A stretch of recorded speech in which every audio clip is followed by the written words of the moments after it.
ओम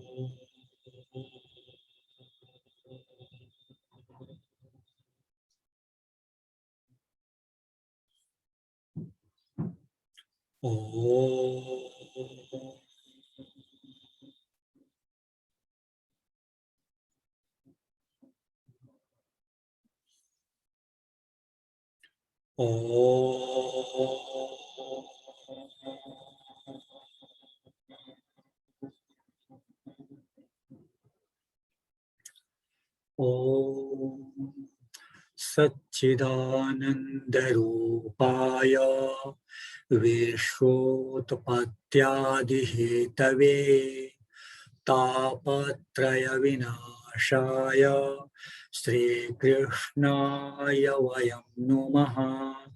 ओम शांति शांति शांति।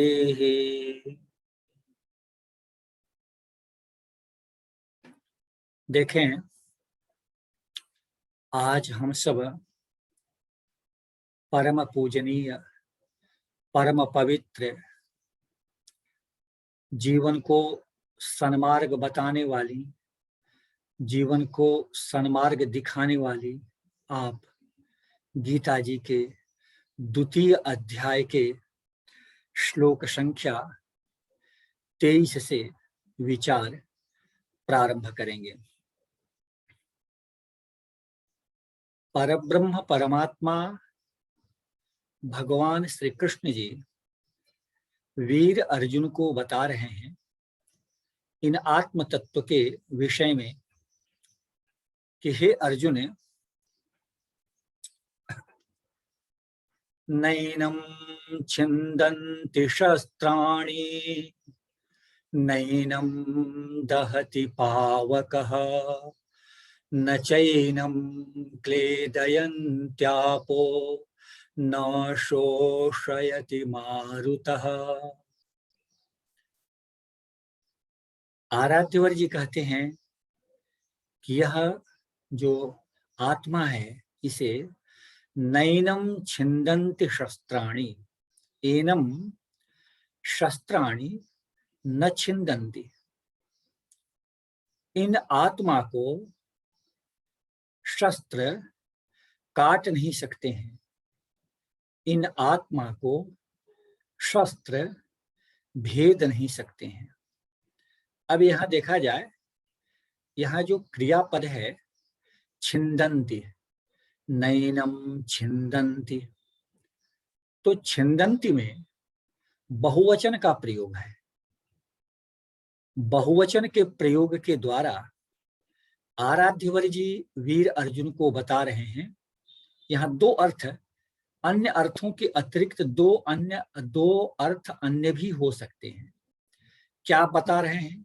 जो दो अन्य अर्थ क्या हो सकते हैं कि किसी व्यक्ति को या किसी को मारने के लिए एक अस्त्र ही पर्याप्त है, ऐसा देखा जाता है। लेकिन छिन्दन्ति इस बहुवचन के प्रयोग से आराध्यवर जी कहना चाह रहे हैं कि एक ही समान का अस्त्र यदि अनेकों हो, एक से अधिक हो, 3 से अधिक हो, तो भी इस आत्मा को काटा नहीं जा सकता, इस आत्मा को छेदा नहीं जा सकता, इस आत्मा का भेद नहीं किया जा सकता। एक अर्थ यह हो सकता है। दूसरा अर्थ हो सकता है कि विविध प्रकार के यदि शस्त्र हैं, जैसे बाण है, भाला है, लाठी है, तलवार है, आदि आदि, विविध प्रकार के अस्त्र भी अनेक संख्याओं में होने के बावजूद भी इस आत्मा को काटा नहीं जा सकता। ये दोनों अर्थ हो सकते हैं इन बहुवचन के क्रियापद के प्रयोग से। नैनं छिन्दन्ति शस्त्राणि, और आगे आराध्यवर जी अब देखें शस्त्र कैसे, यहां भी एक विचार की बात है। तो इस श्लोक के जो 3 चरण हैं, द्वितीय चरण है नैनम दहति पावकः। अग्नि, अग्नि संबंधित वर्णन भगवान कर रहे हैं। और तृतीय चरण में न चैनम क्लेदयन्त्यापो, जल संबंधी भगवान वर्णन कर रहे हैं। और चतुर्थ चरण में न शोषयति मारुतः, वायु संबंधी प्रभु जी वर्णन कर रहे हैं। तो अग्नि संबंधी, जल संबंधी और वायु संबंधी तीन का वर्णन तीन चरणों में आराध्यवर जी करते हुए वीर अर्जुन को बता रहे हैं। तो एक ही चरण बचा, पृथ्वी। तो यहाँ जो नैनम छिन्दन्ति शस्त्राणि, ये प्रभु जी जो वर्णन कर रहे हैं, इसका भाव ऐसा होना चाहिए कि पृथ्वी संबंधी जो अस्त्र शस्त्र हैं, एक ही प्रकार के अनेक या विविध प्रकार के अनेक, वे भी इस आत्मा को काट नहीं सकते। पृथ्वी संबंधी शस्त्र, ऐसा हम इसका अर्थ कर सकते हैं। नैनम छिन्दन्ति शस्त्राणि नैनम दहति पावकः। आराध्यवर जी कह रहे हैं कि वीर अर्जुन, पृथ्वी संबंधी शस्त्र तो काट ही नहीं सकते। नैनम दहति पावकः, एनम पावकः न दहति। इन आत्मा को, इन महान आत्मा को अग्नि जला नहीं सकती। देखिए, अग्नि के पास जलाने की क्षमता है। अग्नि बहुत, लगभग सब कुछ को जला देती है, राख कर देती है, लेकिन इन आत्मा को अग्नि भी जला नहीं सकती है। आज का जो समय है, ये देख लें, ज्वालामुखी निकलता है, ज्वालामुखी, बहुत भयावह ज्वालामुखी। जब हम समाचार पत्रों में, पुस्तकों में भूगोल के पढ़ते हैं कि ज्वालामुखी जब फटते हैं या निकलते हैं, तो आस पड़ोस के रहने वाले जितने लोग हैं, वो लोग सरकारें हटा देती हैं, वे लोग हट जाते हैं अपने मूल्यवान पदार्थों के साथ। क्यों? ये जला सकता है।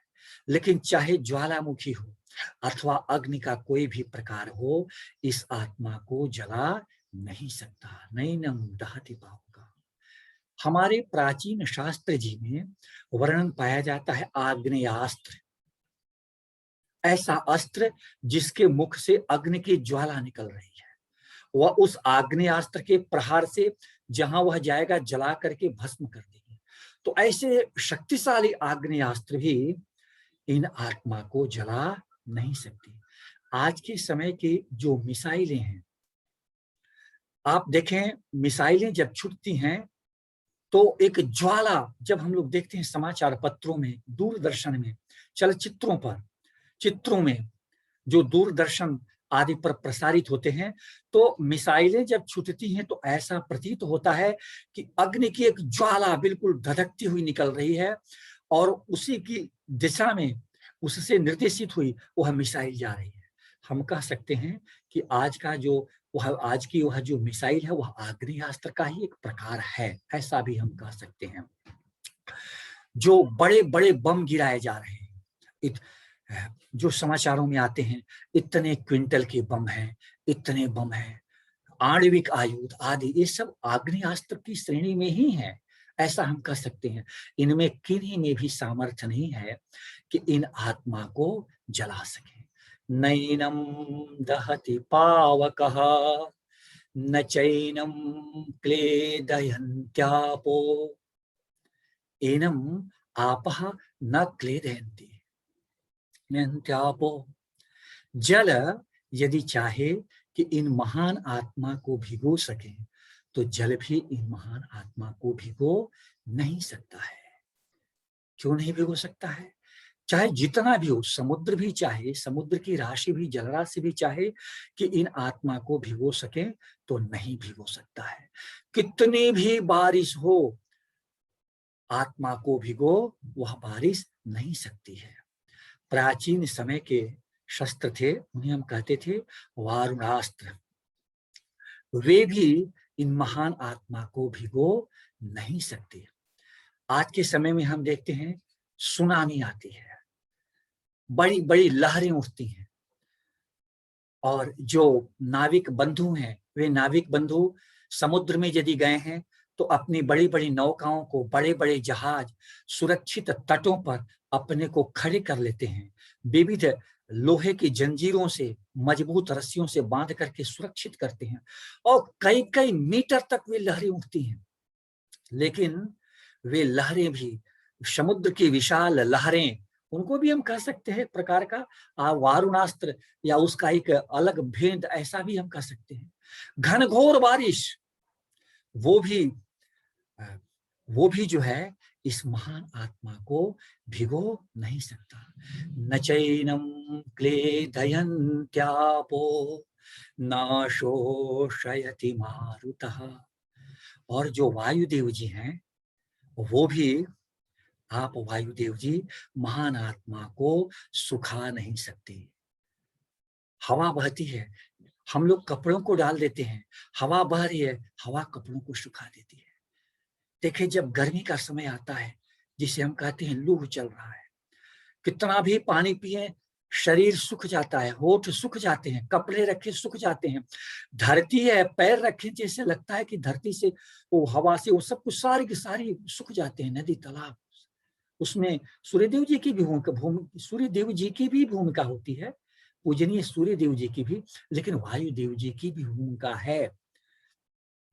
बारिश का समय है, फिर भी यदि हवा का प्रवाह तेज है तो हवा सुखा सकती है। तो आराध्यवर परब्रह्म परमात्मा भगवान कृष्ण जी वीर अर्जुन को समझा रहे हैं कि हे अर्जुन, यदि वायुदेव जी भी अपनी पूरे शक्ति और सामर्थ्य से यह चाहें कि इन महान आत्मा को सुखा सकें, तो इन महान आत्मा को सुखा नहीं सकते हैं। प्राचीन शास्त्र जी में वायवास्त्र का वर्णन आता है, तो वायवास्त्र भी शक्तिशाली शक्तिशाली वायवस्त्र भी चाहे कि हम महान आत्मा को सुखा सकें एक स्थान, तो महान आत्मा को सुखा नहीं सकता है। इन आत्म तत्व के विषय में पूजनीय आराध्यवर जी वीर अर्जुन को बता रहे हैं।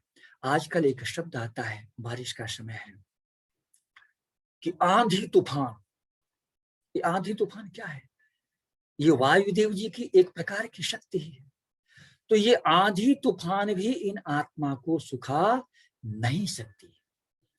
अब एक जिज्ञासा मन में उत्पन्न हो सकती है, प्रकट हो सकती है कि आखिर प्रकृति के ये चार तत्व, महाभूत, प्रकृति के 5 ये महाभूत हैं, आकाश तत्व, वायु तत्व, जल तत्व, अग्नि तत्व और पृथ्वी तत्व। 5 महाभूत हो गए, आकाश तत्व, वायु तत्व, अग्नि तत्व, जल तत्व और पृथ्वी तत्व, 5 हो गए। तो 5 में आकाश तत्व को तो हम शून्य ही मानते हैं। 4 जो तत्व हैं महाभूत के, इस श्लोक के वर्णन के द्वारा आराध्यवर जी मानो बता रहे हैं कि इन चारों में भी कहीं सामर्थ्य नहीं है कि इन आत्मा को किसी भी प्रकार से समाप्त कर सकें, नुकसान कर सकें, हानि कर सकें, बदल सकें, इनमें कोई भी सामर्थ्य नहीं है। ऐसी भी एक व्याख्या हम कर सकते हैं। अब ये जो हम लोगों ने अभी प्रश्न किया, एक मन में भाव हो सकता है कि ऐसा क्यों? तो देखें, इसका उत्तर परम पूजनीय आराध्यवर जी अगले श्लोक में स्वयं बता रहे हैं। लेकिन चिंतन के क्रम में एक विचार यह भी आ रहा है कि ऐसा हमारे परम पवित्र प्रमाणभूत आगम जी में लिखा है, उपनिषद जी में लिखा है, तस्य भाषा सर्वमिदं विभाति। उन परब्रह्म परमात्मा भगवान कृष्ण जी के अनंत शक्ति और सामर्थ्य से ही संपूर्ण ब्रह्मांड, ये 5 महाभूत क्या, अनेक अनेक ब्रह्मांड, अनेक महाभूत, ये सब कुछ क्रियावान होते हैं, सब कुछ क्रियाशील होते हैं, सब कुछ अपने दायित्वों का निर्वाह करते हैं। इन्हीं पवित्र गीता जी में आगे आराध्यवर जी कहेंगे, गामाविश्य च भूतानि धारयाम्यहमोजसा। मैं पृथ्वी तत्व में अपने अनंत शक्ति के साथ प्रवेश करके इसे धारण करता हूं, आगे कहेंगे। तो हम देखते हैं कि ये सारे के सारे ये जो महाभूत के तत्व हैं, ये आप परब्रह्म परमात्मा भगवान कृष्ण जी की अनंत और अवर्णनीय अचिंतनीय शक्ति और सामर्थ्य से ही ये अपने दायित्व का निर्वाह कर रहे हैं। वायु बह रही है, अग्नि जला रही है,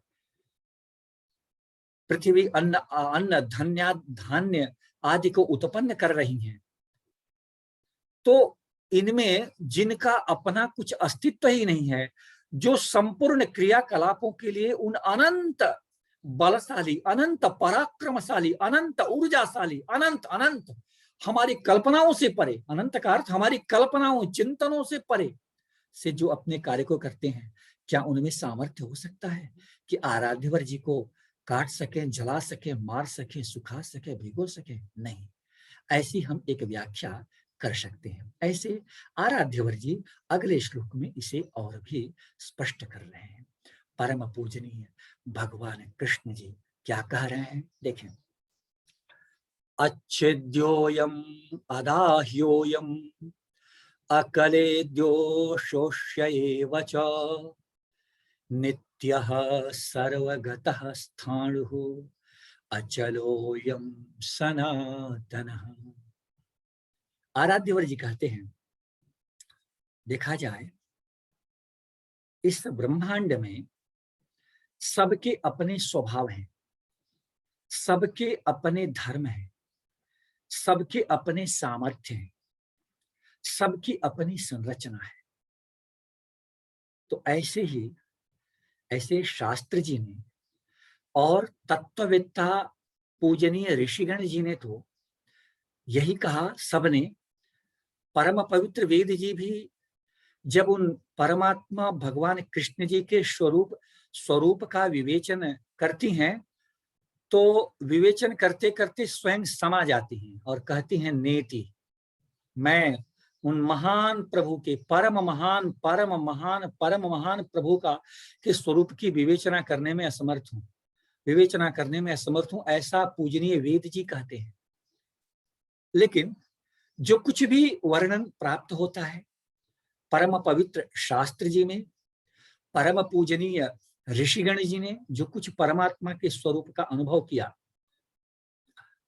और जो हमें श्रुति परंपरा से प्राप्त हुआ, वह यही है जो स्वयं आराध्यवर जी कह रहे हैं कि परब्रह्म परमात्मा का जो धर्म है, जो उनका अपना स्वभाव है, उनकी जो स्थिति है, वो कैसी है? अच्छेद्योयम, काटने के जितने भी अस्त्र शस्त्र हो सकते हैं।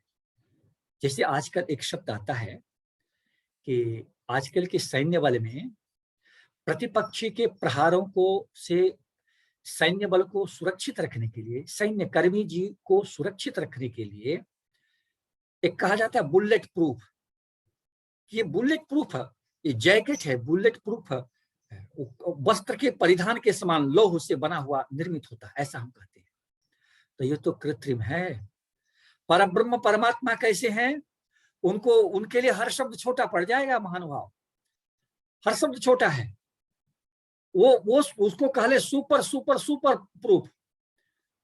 हाँ, उसको हर प्रकार के, किसी भी प्रकार का कोई भी अस्त्र हो, शस्त्र हो, किसी भी प्रकार का कितना भी हो, अच्छेद्योयम, परब्रह्म परमात्मा भगवान कृष्ण जी की जो प्रकृति है, उसे भेद नहीं सकती, उसे काट नहीं सकते। अच्छेद्योयम।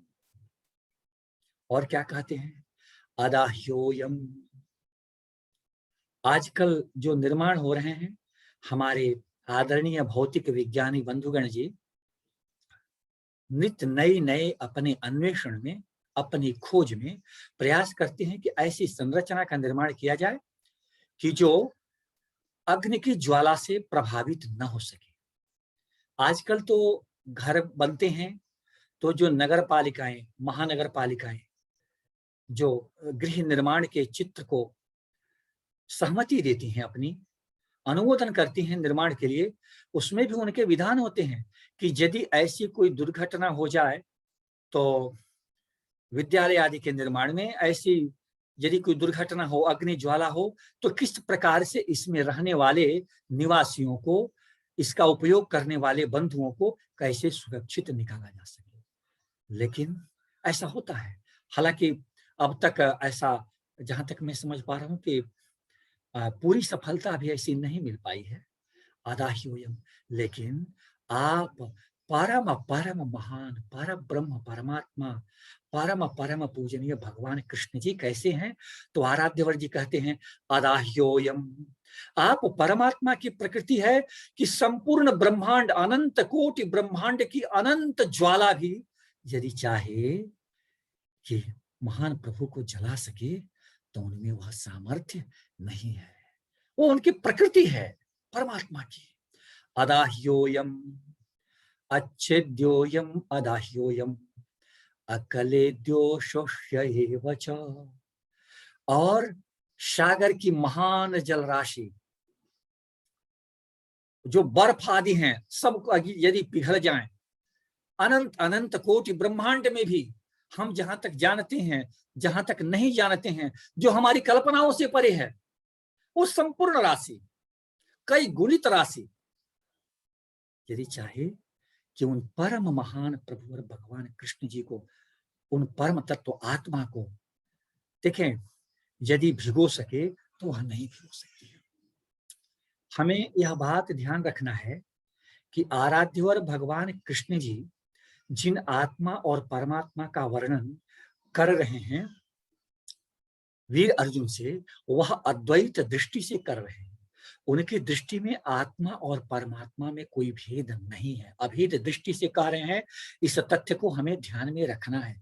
और ये जो आराध्यवर जी की पूरी व्याख्या है, जो वीर अर्जुन को आराध्यवर जी समझा रहे हैं, वो अभेद दृष्टि से ही समझा रहे हैं।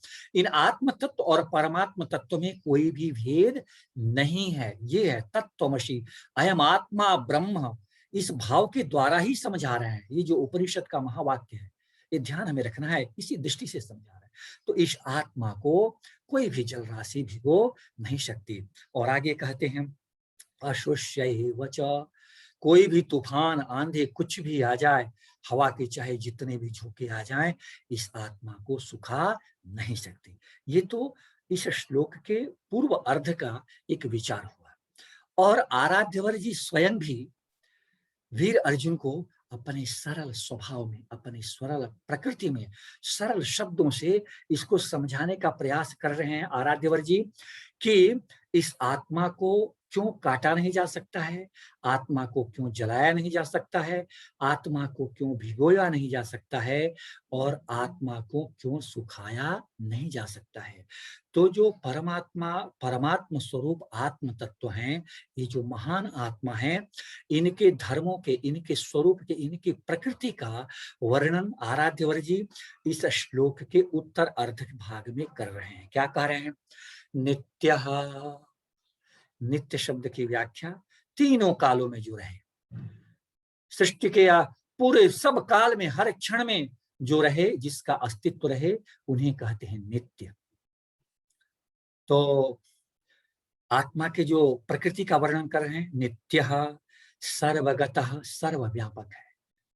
यदि भौतिक विज्ञानी गण जी, आदरणीय भौतिक विज्ञानी गण जी इस प्रकृति के, महाभूत के सूक्ष्म कण को तोड़ते जाएं, जितना वो भाग कर सकते हैं, अणुओं के जो सबसे छोटा भाग कर सकते हैं, उन छोटे भाग में भी उन परब्रह्म परमात्मा का परम चैतन्य स्वरूप विद्यमान है। यदि वो न रहे तो उनका अस्तित्व हो ही नहीं सकता है। सर्वगत, यही उसका सर्वगत भाग। सर्व माने वो, चाहे हम कह लें हिमालय पर्वत या उससे भी कोई विशाल हो, जो हमारी चिंतन, हमारी जानकारी में नहीं है, उसमें भी वह परम चैतन्य है, यह आत्मा है, उनमें भी है। और जो सबसे सूक्ष्मतम कण, जिसको और तोड़ा नहीं जा सकता, अलग नहीं किया जा सकता है, उनमें भी परमात्मा स्वरूप आत्मा है, महान आत्मा है। यही भाव है सर्वगता, सब जगह व्याप्त है। तो जो नित्य है महान आत्मा,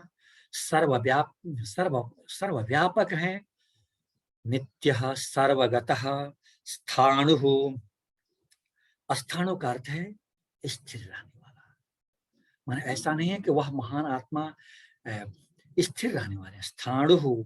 और कैसा है? अचलोयम सनातन, वह अचल है और सनातन है, अनादि है। उनका कोई आदि, इन आत्मा की कोई भी आदि नहीं है, कोई आदि और अंत नहीं है, आत्मा सनातन। तो देखें यहाँ श्लोक के द्वितीय अर्धभाग में परम पूजनीय भगवान कृष्ण जी 5 अनंत अनंत प्रकृति में आत्मा के 5 मूल प्रकृति का उल्लेख करते हैं। नित्य, सर्वव्यापक, स्थिर रहने वाला, अचल और सनातन। तो यदि पांचों प्रकृति को यदि हम जोड़ दें कि तो क्या ऐसा हो सकता है? अब देखिए, अच्छेद्योयम, इसे काटा नहीं जा सकता है। तो जो सर्वव्यापक है उसे हम काट कैसे सकते हैं? सब जगह जब वही है। आगे परम पवित्र गीता जी में आराध्यवर जी स्वयं अपने अमर वाणी से कहेंगे, मत्तः परतरम नान्यत किंचिदस्ति धनंजय। मुझसे अतिरिक्त कुछ भी हो इन ब्रह्मांड में, ऐसा संभव ही नहीं है, स्वयं कह रहे हैं। तो जो नित्य हैं, सर्वव्यापक हैं, जो स्थिर हैं, अचल हैं और सनातन हैं, क्या उन्हें हम काट सकते हैं? नहीं, नहीं काट सकते। अदाह्योयम, जो सर्वव्यापक हैं, जो नित्य हैं, क्या उन्हें जलाया जा सकता है? जो सनातन हैं, अरे उस अग्नि की ज्वाला में भी हैं, और जिन भौतिक पदार्थों को वह ज्वाला जलाती है उनमें भी है, सब जगह है, उनके अतिरिक्त भी है, नहीं जलाया जा सकता है। न भिगोया, ऐसे ही देख लें, न तो उन्हें अदाह्योयम आकलेद्यो एवच, और हवा के कण हवा के हर कण कण में है, जल के हर बिंदु में है, और बिंदु के अतिरिक्त और हवा के प्रवाह के अतिरिक्त भी है, सब जगह है। तो अगर हम इन चारों स्थितियों का जो आराध्यवर जी वर्णन कर रहे हैं कि काटा नहीं जा सकता, जलाया नहीं जा सकता, भिगोया नहीं जा सकता और सुखाया नहीं जा सकता, हम यदि विचार करते हैं तो जो परब्रह्म परमात्मा भगवान कृष्ण जी, जो स्वयं आत्म स्वरूप है, आत्मा है, वो परम महान आत्मा में जो नित्य, सर्वव्यापक, स्थिर, अचल और सनातन जो प्रकृति है, इनमें यह संभव ही नहीं है। तो आज की इन परम पवित्र, परम मार्ग दिखाने वाली, सन्मार्ग दिखाने वाली, परम पूजनीय वंदनीय गीता जी में हम यहीं उन महान प्रभु की अहेतु की कृपा से विश्रांति लेते हैं। अगली चर्चा उनकी ही कृपा से, उनकी ही प्रेरणा से अगली चर्चा हम अगले विचार में करेंगे। ओम पूर्णमदः पूर्णमिदं पूर्णात् पूर्णमुदच्यते पूर्णस्य पूर्णमादाय पूर्णमेवावशिष्यते। ओम शांति शांति शांति।